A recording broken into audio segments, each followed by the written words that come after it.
Surprisingly, over 90% of viewers haven't subscribed yet. If you're enjoying the content, hit that subscribe button. It motivates us to keep creating and helps us never miss an upload. I met Claire on a rain-slick Tuesday in February. The kind of New York evening where umbrellas turn inside out and strangers share awnings like temporary treaties. She ducked beneath the deli canopy where I was waiting for the storm to blink, shook water from her coat, and asked if I knew whether the subway at 86th was flooding again. I did because I read transit alerts like a hobby. We walked 3 blocks under a single umbrella, arguing about the best bagel in the city and laughing like 2 people who had been friends for years and had simply forgotten. By the time the rain lifted, I had her number and a plan to prove her wrong about sesame seeds. Claire had the magnetic ease that fills a room without trying. She worked in event design, corporate galas, charity dinners, museum openings, turning big empty spaces into nights people remembered. I wrote software that kept payment systems from hiccuping when crowds all tapped at once. We fit in a simple way. She brought color, I brought calm. My apartment learned the language of peonies, taper candles, and playlists that set a mood without telling you how to feel. Her place learned the comfort of spare furniture perfectly placed and a coffee grinder that sounded like a friendly engine at dawn. When I proposed, it felt less like a leap and more like a step we were already taking. I did it in a quiet garden behind the library, ring tucked in a vintage hardcover I knew she'd love. She cried, whispered yes, then corrected it to absolutely. And I thought, here is the person who sees the plane and makes it bright. The wedding planning machine roared to life. Swatches, cake tastings, photographer portfolios, a venue in our upstate with a wide lawn and oak trees that looked like they had been waiting decades for us. My mom cried over FaceTime. Her dad practiced a toast and texted me drafts at midnight. We weren't extravagant, just intentional. Every detail was a small note in a favorite song. There was one shadow. His name was Mark. He was the ex you meet early in a relationship and tuck away as a history footnote. He and Claire had dated for 5 years in their 20s. She described it as a story that started with fireworks and ended with smoke. We were all passion and no plan, she told me once, stirring sauce on my stove. I learned a lot. I also unlearned trust. It didn't worry me. Everyone had a past. Sometimes hers drifted in. An old photo surfaced by a friend, a song attached to a road trip, a restaurant they used to frequent. When it did, she'd go quiet for a beat, then return. I figured that was what healing looked like. Acceptance with a side of sting. 2 months before the wedding, after a long day of juggling seating charts and vendor contracts, we went to a new bistro near our block. Exposed brick, soft lighting, a waitress who called everyone Hun, without irony. We ordered a bottle of Pinot and a plate of olives. Claire looked tired in a way makeup couldn't mask.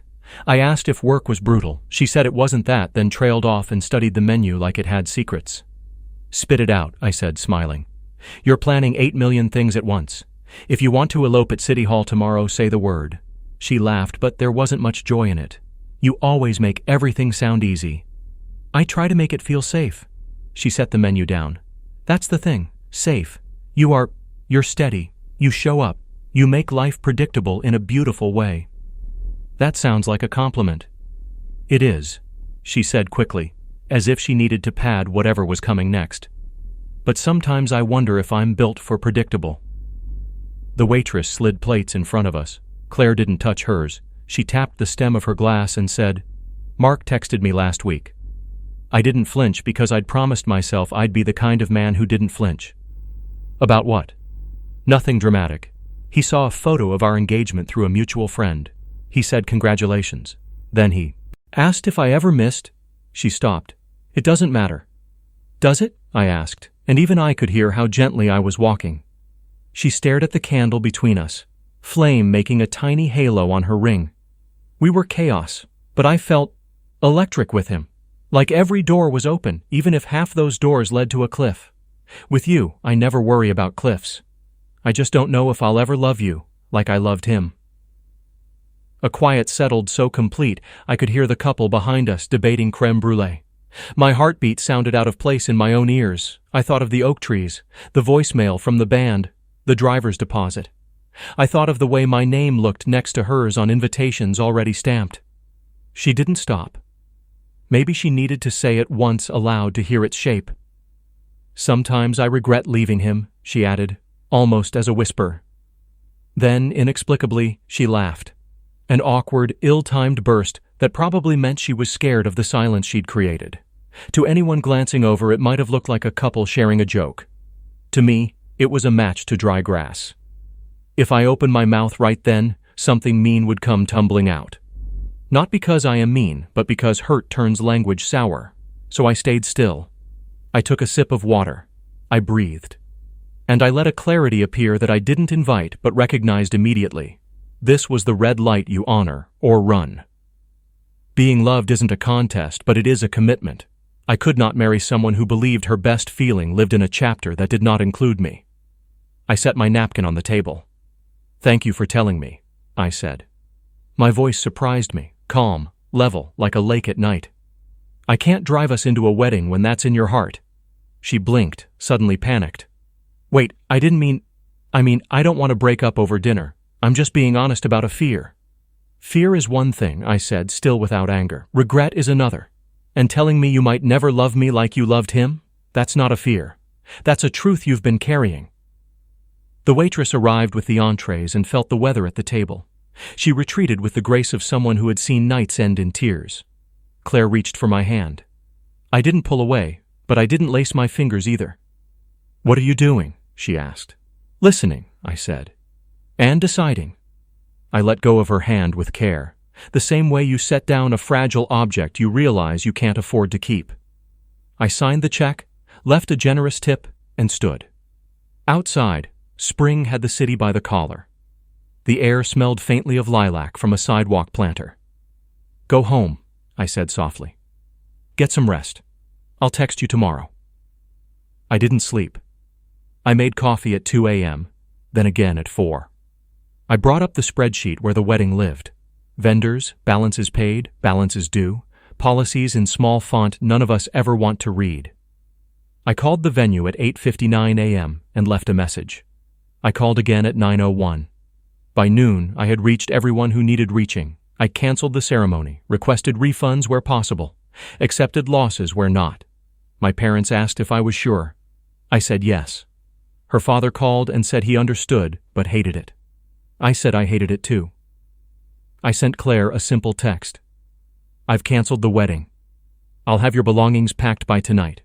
We can talk about deposits and what's fair. No blame, just logistics." She called 12 times.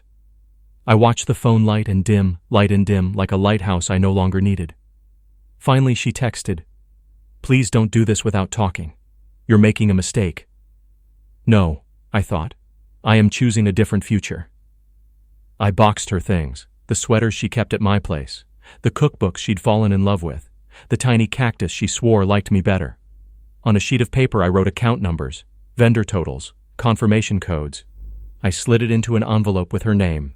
At dusk she knocked. Her eyes were red-rimmed but clear. She took in the boxes stacked like tidy decisions and put a hand to her mouth. "You're serious?" "I am." "I didn't cheat," she said quickly, as if denying a crime might undo a confession. "I just said something unkind." "You said something true," I replied. "That's the part I respect. And because it's true, we can't pretend it's not. I won't ask you to marry me while you're measuring me against a memory." Tears filled her eyes, and for a moment my resolve wobbled, because I am not made of stone, and I had loved her. But love without mutual certainty is a bridge missing planks. You can run across it and hope, or you can acknowledge the drop. She reached for my arm. "Can we take a break instead? Postpone? I'll start therapy again. I'll figure out why I feel this way." "You deserve to do that," I said. "And I deserve someone who doesn't have to." She stood in my doorway for a long time, like a person deciding whether to jump or step back. Finally, she gathered the smallest box, the one with the cactus, and nodded. "You're a good man," she said, voice cracking. "I'm sorry I hurt you." "I'm sorry too," I said, and meant it. I carried the other boxes down to the rideshare she'd called. When the car pulled away, the street looked different, not emptier exactly, but wider. That night, the silence in my apartment didn't feel like loneliness. It felt like a room returned to its original size. I opened the window, let in city sounds, and breathed. Before bed, I sent one last email to the venue confirming the cancellation. Then I set my phone face down and slept harder than I had in months. as if my body recognized a decision my mind had finally honored. In the morning, friends texted the kind of messages you get when your life takes a sharp turn. You okay? Do you need anything? Do you want company or distance? I answered honestly. Yes, not sure, maybe tomorrow. I started jogging longer routes, cooked meals with more vegetables than sense, deleted playlists that made the kitchen feel like a souvenir shop. On a whim, I looked up an open mic night for storytellers at a small theater in Brooklyn. I didn't sign up. I just wanted to be in a room where people turned their mess into something shaped. I sat in the back and listened to 6 strangers teach their hearts how to speak. One man told a story about losing a job and finding a garden. A woman described driving cross-country after a breakup and cataloging gas stations by the kindness of their clerks. I laughed. I teared up. I applauded until my palms hummed. Walking home, I felt a thread pulling me forward that had nothing to do with relationship timelines and everything to do with my own voice. Weeks turned into a quiet new rhythm. Then the email landed. The theater was hosting a special event in the fall, a curated night of personal stories from first-timers alongside seasoned performers. They wanted submissions. I don't know how I found courage at 1 a.m., but I wrote a draft about a dinner where one sentence changed everything, about choosing silence over spectacle, about canceling a future with the same steadiness I used to build one. I clicked send and went to bed before I could talk myself out of it. They wrote back in 2 days. "We'd be honored to feature your story," the director said. "Your restraint is powerful. People need to hear it." I stared at the screen, heart doing something bright and unfamiliar. Maybe this was what Claire had meant by electric, except it came from inside me, not from someone else's chaos. I said yes. Rehearsals began in September. The show would be in November. I practiced between work meetings, on the subway, while chopping onions, until the words felt like a road I could walk in the dark without tripping. On a crisp Sunday morning, a month before the show, I passed Claire on the sidewalk near our old coffee spot. We stopped, because New York can be a small town when it wants to be. She asked how I'd been. I said good. She said she was working a lot. I told her about the show in a neutral tone because it had become part of me and I didn't want to hide. "A story about us?" she asked, wary. "A story about me," I said gently. She nodded, shifted her tote. "Break a leg." I thanked her and kept walking. Leaves skittered along the curb like small, cheerful secrets. I didn't know if she'd come to the show. I didn't know if I wanted her to. I only knew that when I stepped onto that stage, I would do it for the version of me who set a boundary at dinner and didn't apologize for choosing a life built on mutual certainty. The night finally arrived, stage lights warming the old theater's brick like late sunlight. Backstage, the director squeezed my shoulder. The crowd buzzed in that soft way audiences do when they're ready to care. I peeked through the curtain and saw rows of faces, strangers waiting to decide if my heart was worth their evening. And then, in the third row, I saw something I hadn't expected at all. Claire, hands folded in her lap, eyes fixed on the stage, still as a photograph. I didn't feel anger. I didn't feel triumph. I felt steady. The kind of steady I had once worried sounded boring. The MC called my name. I stepped into the light to the swell of applause and felt the room lift me, quiet and sure, toward a story about how silence can be the loudest answer in the world. The night after I called off the wedding, my apartment felt like a museum of what-ifs. The boxes of her belongings sat by the door, her perfume still faint in the hallway, the quiet almost too loud. Yet beneath the heaviness was a strange sense of relief. It was as if a weight I hadn't noticed had been lifted from my shoulders. I slept deeply for the first time in weeks, no longer haunted by second-guessing or the fear of saying the wrong thing. The following morning, I called my parents. My mom, ever the romantic, cried softly, but even through the tears she said, "I'm proud of you for valuing yourself." My dad simply told me, better now than later, "You deserve someone who knows your worth without hesitation." Their voices steadied me. It's not easy to walk away from someone you imagined a life with, but sometimes it's the only way to protect your future self. Claire, meanwhile, tried to reach me constantly. Text after text, calls at all hours, emails with subject lines like "please talk to me" and "I didn't mean it that way." I read the first few, then stopped. Every message carried the same theme: regret, excuses, attempts to soften what she had said. but none of them erased the truth that had left her mouth over dinner. She had loved someone else in a way she admitted she could never love me. That was a truth too sharp to ignore. Days turned into weeks. I poured my energy into work, into friendships, into rebuilding my sense of self. I started running again, longer distances than before, using the rhythm of my steps as therapy. I filled my evenings with books I had been meaning to read, and I said yes to invitations I might have declined when I was too busy playing the role of fiancé. Slowly, the sting dulled. Slowly, I began to feel like myself again. But there was still a void. It wasn't just the absence of her. It was the absence of direction. I had spent months planning a future, and suddenly the calendar was wide open. That emptiness, as uncomfortable as it felt, became a canvas. And on that canvas, I realized I wanted to try something I had never dared before, sharing my story publicly. A friend suggested an open mic storytelling night at a small theater in Brooklyn. "It's not about being polished," she said. "It's about being honest. People show up to listen. You might find it freeing." So one evening I went. I sat in the back row watching strangers walk on stage and bare pieces of their lives. A woman spoke about rebuilding after a house fire. A man recounted losing his job and finding meaning in teaching guitar lessons to kids. Their vulnerability filled the room with a kind of electricity I had never felt. By the time I walked out into the cool night air, I knew I wanted to try it myself. Over the next few weeks, I wrote and rewrote my story. Not as a revenge piece, not as a bitter rant, but as an honest account of what it means to love, to lose, and to choose self-respect over settling. I practiced in front of my bathroom mirror, my voice steadying with each retelling. It wasn't about her anymore. It was about me. It was about showing that strength sometimes comes not from fighting, but from walking away with dignity intact. When I finally stood on that stage months later, the spotlight hot on my skin and the murmur of 100 strangers waiting, I felt a calm I hadn't known before. I told them about that dinner, about the words that cut deeper than any betrayal, about the silence I chose instead of anger. And as I spoke, the audience leaned in. They weren't just hearing my story. They were living parts of their own through it. When I finished, the room erupted in applause. A standing ovation. People clapped, whistled, even shouted encouragement. I blinked into the lights, overwhelmed. Then, as my eyes adjusted, I saw her, Claire, sitting near the center of the crowd, her face pale, her hands frozen on her lap. She hadn't expected this. She hadn't expected me to turn what she thought was my greatest heartbreak into something untouchable. I stepped off the stage with my head high, not to rub it in, not to win her back, but because in that moment I realized something vital. True revenge isn't about destruction. It's about growth so undeniable that the people who underestimated you are forced to witness it. For the first time in a long time, I felt untouchable. And it had nothing to do with her.